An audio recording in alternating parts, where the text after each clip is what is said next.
కొత్తగా ఒకకి మ్యారేజ్ అవుతుంది. అయినా ఒక నెల రోజులు ఏదో సరదాగా చిన్న చిన్న గొడవలు ఉంటాయి కదా!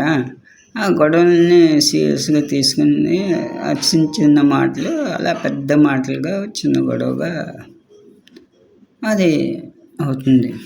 అయ్యేటప్పటికి భర్త కోపంగా విడాకులు పట్టుకొని భార్యకి విడాకులు ఇచ్చేద్దామని లాయర్ గారి దగ్గరికి వెళ్తాడు.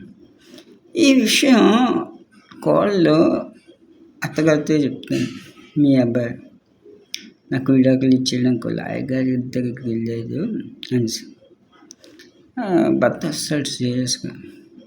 భార్య అంటుంది, మీరు నాకు విడాకులు ఇవ్వడానికి లాయర్ గారి దగ్గరికి వెళ్ళలేదు కదా, ఏమన్నా ఏంటి అనేసి అంటుంది.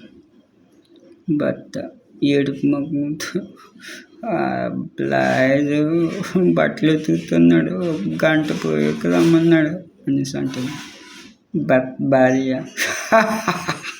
అని నవ్వుతుంది.